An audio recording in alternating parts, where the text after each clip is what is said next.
Welcome back. This is K24 Alpha Jury. And as I mentioned earlier, the next 50 minutes or so, we are going to be discussing about the modern ways of disciplining your child. And joining me in this conversation is Reverend Michael Gakua, karibu sana, K24 Alpha Jury. Then we have Susan Njeri, who's a psychologist.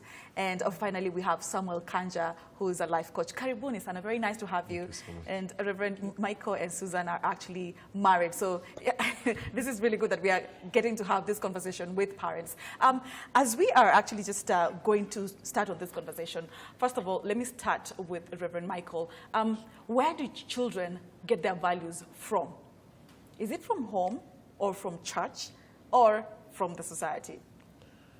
Well, as of now, I want to say that the children basically get their values not in the church, not in the society, but they get their values from home.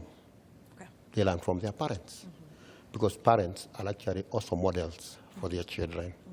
As they grow up, they observe what their parents are doing, how they approach their issues, how they handle their challenges, how they handle their tempers, and they learn. So by the time they are coming to church, they have already learned on how to behave. So we actually are more of a corrective unit than teaching. Because by the time the child comes from Sunday school, they have already learned quite a bit from their mothers. Exactly. Because they are living with them in the same house. All right. They are observing them. Yeah. Yeah. Susan, do you think children are actually learning values currently in this digital era from their parents back home? Okay, thank you very much. And in an ideal situation, they are supposed to learn from the home. But then we realize that the parents are not available for the children, again, because of the modern challenges. Most of the times, the parents are not available. So they are only at home for just a short while. And that short while when they are at home, the quality of their presence is also not very good. So you realize that, yes, the child is learning from home, but maybe not from the parent. Maybe from the other caregiver who is in the house, or from the children who are around. And then now the parents come in. Samuel, as a life coach, what's your view on this? Do you think that children are actually learning their values from their parents back at home? Okay, from my experience, I can say we cannot generalize. There are some parents who are doing some very good work, and they are inculcating those values that the kids require. But also, we cannot say that all values can be learned from our homes. Values, if you list them, there will be thousands. The values of diligence, the values of responsibility, some of them are learned in church, others in school. Like the value of respect. You find that those students who are in school, they tend to learn more of that in the school setup, because as Susan said, that's where they stay for long. So I believe we need to have a wholesome approach. What values can we teach at home? What values can we teach in our schools, in the church? Again, they all are interdependent, because the value system is a process.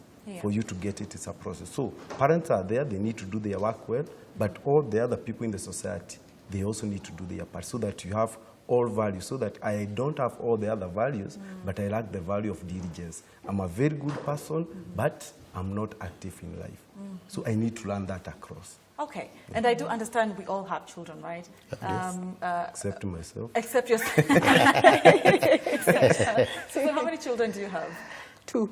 Two? Yes. Okay, and I'm sure, like, you know, by the time you were growing up and right now, your kids are growing up, times have changed, yeah? Yes. From the digital era, and then now you grew up in the analog era. What has been the most difficult part when it comes to disciplining your children? I think what has been most difficult, again, is even the awareness that our children have, because they are aware, especially like nowadays, they are aware of their rights. So you will not just go beating, they will go up in arms. And they are going to rebel if you beat. And then also, it was easier during our time. I think just the values that we had learned that you obey anybody who is older than you, you listen, and you take note of what they are telling you. Again, we don't see that very much, pretty much in our children. Our children will answer back. They will challenge you, even when you're trying to tell them stop doing something or something of the sort. So that, again, is a little difficult. And then, of course, their exposure to the IT. And social media. Social media. Let's actually talk about social media. Yes. I Yes, want Samuel. to say something about what Susan is saying. As a parent, she has more experience than I do. Yes. But I would want to say there's one problem I found with parents. Because when I do even the individual life coaching, you realize that most parents, they want to be friends to their children before they become parents. And it's always a rule. If you start being a friend, you may not be a good parent. It doesn't qualify you to be a good parent. But if you are a good parent, you automatically become a friend to your child. So you want to impress them, and in the course of impressing them, they'll answer you back, they'll challenge you negatively, because being challenged is not bad. You lose control, and you lose the authority. And if you have authority, you lose the control. So I believe parents must start as parents. When God gave you those children, it's you who is the parent. The same way today we cannot go there and negotiate with God and challenge God. The same way as a parent, you are there. It's better a child at their early age. They hate you. Like me, I remember many times, and maybe they were brought up earlier than me. Our parents never spared us. They really beat us. I remember even sleeping outside the house. I remember your parent waking you up at 10. Why? Because you did something during the day, and she had not got to the house. Why? Today, the man I am is because of my mother and my father. Because they disciplined us without fearing, how are we going to feel about it? So you were caned. So much. And you believe that made you Even a by better people person? who are not my parents. Yes. Yeah. Reverend Gakuo, do you think that caning a child makes them a better person in the future? Yes and no. Yes. If you overdo it, the child may become a delinquent. Exactly. Yeah, sure. But if you do it with the proper standards, and this is not actually caning, but disciplining, setting values for your child. What kind of values have you set for your children? What kind of values have you set for your family as a parent? You sit down and discuss with them. Teach them first before you discipline. Let them know what is expected of them. Then after that, you can also discipline them. But you cannot discipline unless first of all you teach. Exactly. And mostly, that's what most of the parents do. You find your child with the wrong values, you take a cane and you just beat them up. They are confused, they don't even know why you're beating them in the first place. And so, as a parent, good parenting is responsibility. Yeah. Owning up your child, both physically and emotionally. Yeah. Working with the child on a day-to-day basis and making sure that you inculcate the right values in that child through being a parent and through being a friend. Sometimes even through self-disclosure. That you also went through the same, it was challenging, and you are taught or you are disciplined by your parents that this was a product. And once they realize that you are not out of this world, that you're also a human being like them, then you work together with them, and they will change slowly by slowly. And so if you reach a point whereby your child will have the proper values, and they will stand for those proper values, whether you are there or not, because they have owned them up. Exactly. So I think parenting is actually a relationship with the child. You relate with the child in a way that they respect you as a parent. On the other hand, they also take you as a friend. So even when they discuss with you, it's not really answering back. It's a discussion. So where do you draw this line, of being a parent and being a friend? Because children always get scared if you're not trying to be friendly. How is this child going to be able to come and talk to you and tell you, Dad, I've done A, B, C, D, and I was wrong. I'm so sorry. Yeah, because you have to be very friendly with them for them to be able to open up to you. So where do you draw this line? That, yes, I am your parent, but at the same time, I'm your friend. You can always come and talk to me. Yeah. And I think even as you ask that, there are two concepts that are very critical when we come to parenting. Yeah. Because the child has needs, especially as Reverend is saying, they have emotional needs that really need to be met. We've got to nurture them. We've got to provide encouragement, affirm the child, praise them when they do something good, and just provide an atmosphere of emotional safety. So that as they feel safe and secure to be around you, because you are not criticizing them too much, you are not calling them names, you are not childing them, overboard. So they feel safe. They are able to come and tell you, Mom, this is what we've been up to with my friends, and we are doing this. And even if you don't like it, can you suspend your judgment? Exactly. So that instead of just saying, really, you're doing that, you're stupid, you know, all those kind of Exactly, things, yeah. just sit and ask, I understand you're doing this, tell me more about it, you know? Exactly, yeah. So just let the child feel emotionally secure to be able to be open with you. So they are able now to relate and feel safe and good and a friend. Exactly. But then at the same time, we need the control part, Yeah. firm control, you know. The rules that Reverend is talking about, once you have set them, rules and regulations. And then, of course, we have also agreed, if these rules are not met, we are going to apply some punishment. And probably the consequence will be ABCD. So that now when the rules are not followed, then firmly enforce them. I think, Yes, Samuel, yeah. Susan, thank you so much, and also Lefred, for that, because it's all about values. For you to get to a point of picking a rod and beating up the child, that's the most extreme. You cannot beat them up for everything. I believe parents need to have what we call emotional intelligence in parenting. That's something during the time our parents brought us up, that was not really much required. Because most of us, we knew less than our parents. They were smarter than us. These days, there is no bigger risk than your child being smarter than you, being more intelligent than you, being more informed than you, and even having better values than you as a parent. I remember another case I had when I was talking to some parents somewhere. I requested them to come in front and just take 2 minutes, 3 minutes, or whatever number of minutes you want to have, and talk about your child. Most of them never even spent a minute. Why? you. They don't understand their children. Yes. They only tell you, my son is in this form, my son performs like this, full stop. If you ask them about what are their values, what are their weaknesses, what are their strengths, what are their aspirations in They life, do not they know. do not. So you cannot connect. Yeah. And this issue of being friendly, as Susan said, it's not mutually exclusive to having a control or authority. They go together. They do. Yeah. A very important point that you've just brought out. And now, do you think that modern day parenting has actually contributed a lot in the way we as parents instill values in our children? Like, for example, the modern woman is working and, you know, competing with the man. Let me just use the word competing because, Not really you know, competing. yeah. Not really competing. Yeah. I mean, it's the standards. Exactly. We have to both work. Yeah. We have to both bring bread to the table. Yeah. So that means both the husband and the wife are working. Exactly. So you find that this mother wakes up at 5 in the morning or maybe 4 in the morning, goes to work, and the entire day she's at work. She comes home at what time? Let's say at 8 p.m. or at 9 p.m. Same as the father. Sometimes the father is not even present, and they come at 3 in the morning or even 2 in the morning. So you don't get time to spend with your child. You don't understand your child. But then again, you're disciplining that child when they do something wrong. But they're actually learning these things from you. So do you think the modern day parenting has actually led to these children not having a role model in their lives? It may or may not, depending on how you handle it. Because the most important thing here is not how you parent, but how much time you spend with your child. Okay. Do you spend quality time with your child?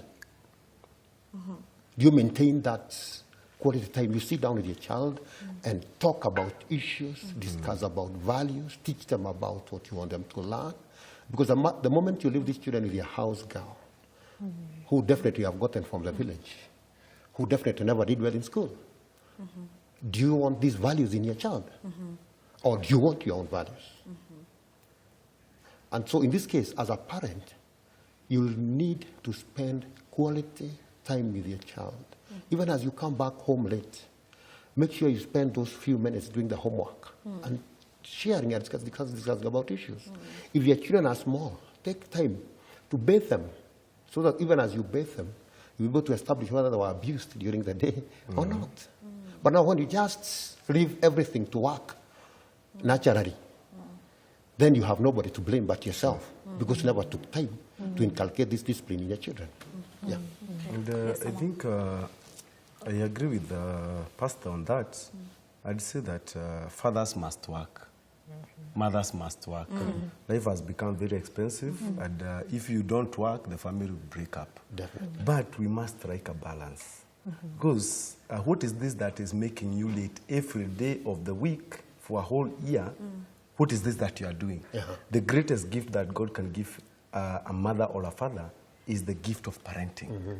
That is the biggest career. But most of us, we are running after maybe money or promotions or papers at the expense of our families. I have come across so many parents who sacrifice their education at the expense of, for the sake of their children. Yeah.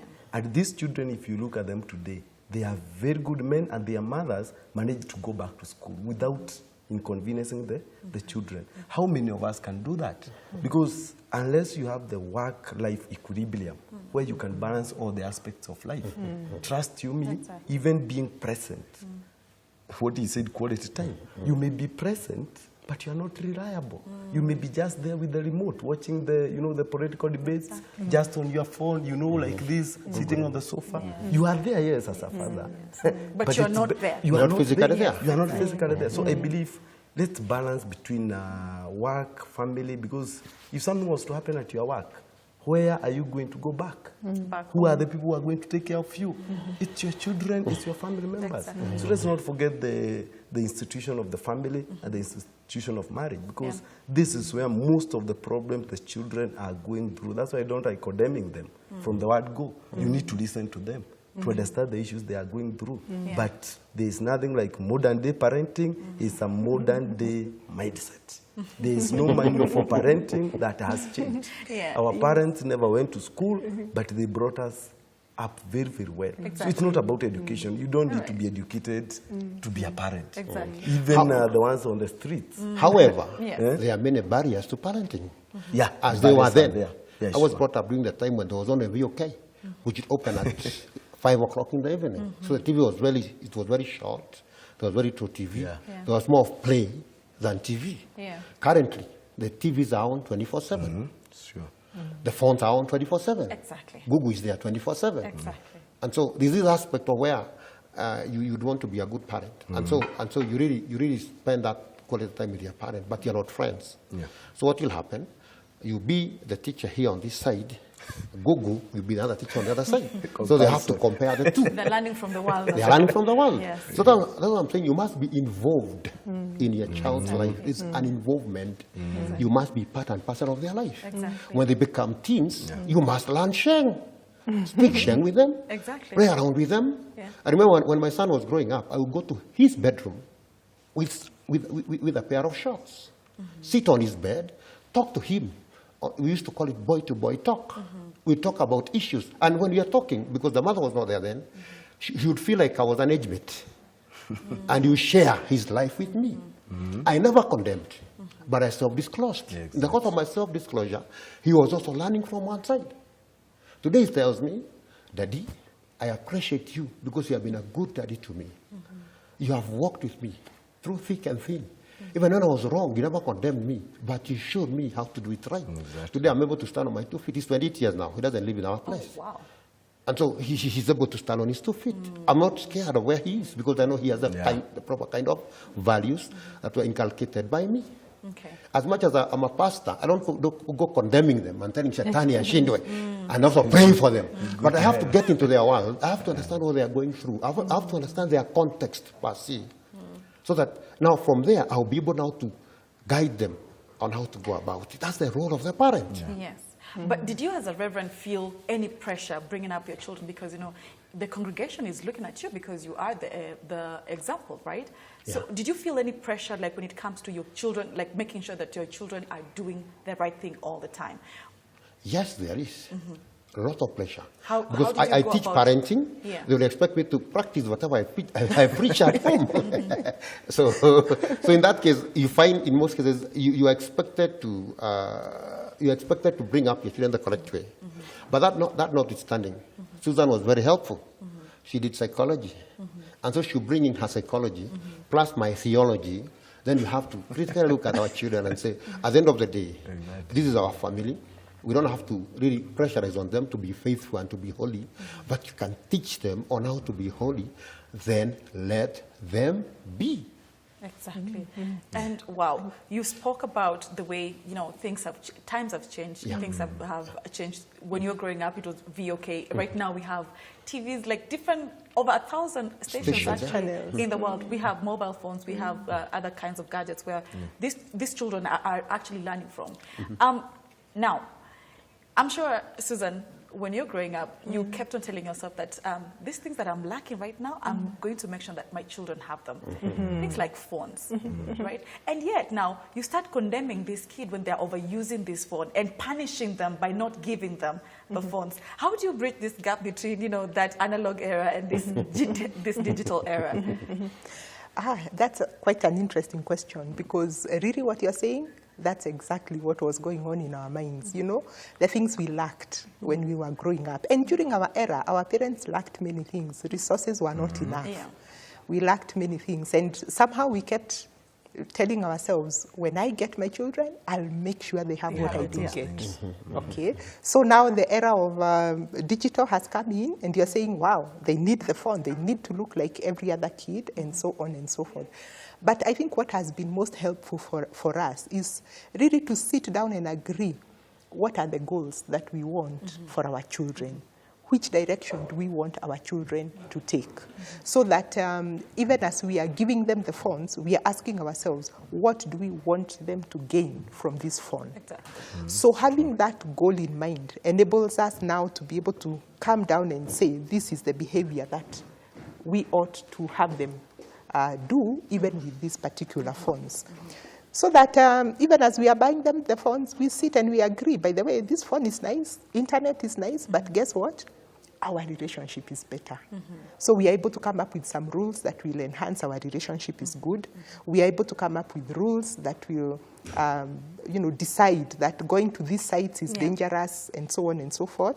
And because we are also having a good relationship with them, they are able to open up. All right. That I was able to go to this site, I saw ABCD, and then you're like, oh, I don't like that. Yeah, that was wrong. We shall pick up that conversation shortly, but Samuel, I know you're itching to, to drive your point. But we shall now take a short commercial break, and when we come back, we'll be delving much deeper into this particular topic. Please do not go too far.